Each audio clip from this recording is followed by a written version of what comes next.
ಎಲ್ರಿಗೂ ನಮಸ್ಕಾರ. ಉತ್ತರ ಕರ್ನಾಟಕದ ಸ್ಪೆಷಲ್ಗೆ ಸ್ವಾಗತ. ನಾನು ಇವತ್ತು ನಿಮಗೆ ಮೆಕ್ಕೆಕಾಯಿ ಸಂಡಿಗೆಯನ್ನು ಯಾವ ರೀತಿ ಮಾಡೋದು ಅಂತ ತೋರಿಸ್ತೀನಿ ರೀ.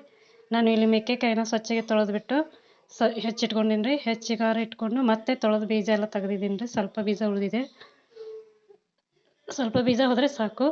ಇದಕ್ಕೆ ನಾನೀಗ ಉಪ್ಪು ಮತ್ತು ಕೊತ್ತಂಬರಿ ಪೌಡ್ರು ಮತ್ತು ಜೀರಿಗೆ ಪೌಡ್ರು ಹಾಕಿ ಇದನ್ನು ಒಣಗಿಡ್ಬೇಕು ರೀ. ಇದು ಫುಲ್ ಒಣಗಿದ್ಮೇಲೆ ಸಂಡ್ಗೆ ಥರ ಆಗ್ತಾವೆ ರೀ. ಇದನ್ನು ಎಣ್ಣೆಲಿ ಕರ್ಕೊಂಡು ತಿನ್ಬೋದು.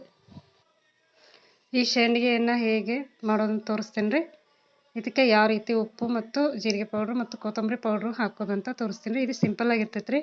ಇದು ನೀವು ಮಾಡ್ಕೊಂಡು ತಿನ್ನೋದ್ರೆ. ಅದಕ್ಕಿಂತ ಮುಂಚೆ ನಮ್ಮ ಚಾನಲ್ನ ಯಾರು ಸಬ್ಸ್ಕ್ರೈಬ್ ಮಾಡ್ಕೊಂಡಿಲ್ಲ ಮಾಡ್ಕೊರಿ. ಹೊಸದಾಗಿ ಯಾರು ನೋಡ್ತಾ ಇದ್ದೀರಾ ಲೈಕ್ ಆದರೆ ಶೇರ್ ಮಾಡಿರಿ, ಇಷ್ಟ ಆದರೆ ಬೆಲ್ ಐಕನ್ ಪ್ರೆಸ್ ಮಾಡಿರಿ.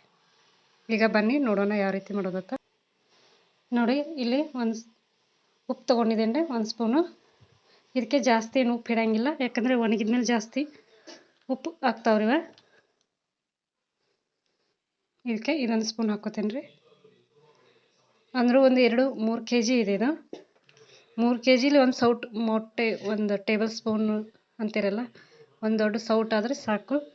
ಇದಕ್ಕೆ ಜೀರಿಗೆ ಪೌಡ್ರನ್ನ ಸ್ವಲ್ಪ ಪ್ರಮಾಣದಲ್ಲಿ ಹಾಕೊಂಡ್ರಿ. ನೋಡಿ, ನಾನು ಇಷ್ಟಿದೆ ತೊಗೊಂಡಿದ್ದೀನಿ. ಇದನ್ನು ಈ ರೀತಿ ಹಿಂಗೆ ಹರಡ್ಕೊಂಡ್ಬಿಡಕ್ರಿ.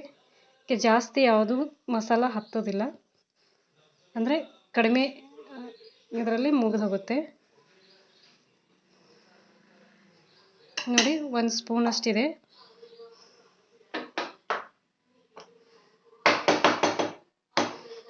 ಇದು ಕೊತ್ತಂಬರಿ ಪೌಡ್ರು, ಇದು ಸ್ವಲ್ಪ ಇಷ್ಟದಲ್ಲೇ ಇದು ಮುಗಿದೋಗುತ್ತೆ. ಇದನ್ನು ಚೆನ್ನಾಗಿ ಈಗ ಒಂದು ಚಮಚ ಸಹಾಯದಿಂದ ಈ ರೀತಿ ಕಲಿಸ್ಕೋಬೇಕಿದೆ.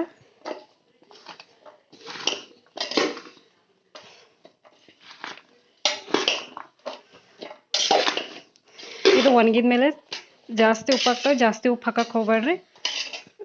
ಇದು 2-3 ಕಿಲೋಕ್ಕೆ ಒಂದು ದೊಡ್ಡ ಸೌಟಷ್ಟು, ಅಂದರೆ ಸಾಂಬಾರಲ್ಲಿ ಹಾಕ್ತಿರಲ್ಲ ಅವತ್ತು, ಅಂದರೆ 1 ಕಪ್ 1 ವಾಟ್ಗೆ ಇಷ್ಟು ಹಾಕಿದ್ರೆ ಸಾಕು. ಇಲ್ಲಕ್ಕೆ ಒಣಗಿದ ಮೇಲೆ ಜಾಸ್ತಿ ಉಪ್ಪು ಹಾಕ್ತಾವ್ರಿ. ಇದನ್ನು ಎಣ್ಣೆಗೆ ಕರ್ಕೊಂಡು ಹಬ್ಬ ಹುಣ್ಣಿಮೆಯಲ್ಲಿ ತಿನ್ಬೋದ್ರಿ. ತುಂಬ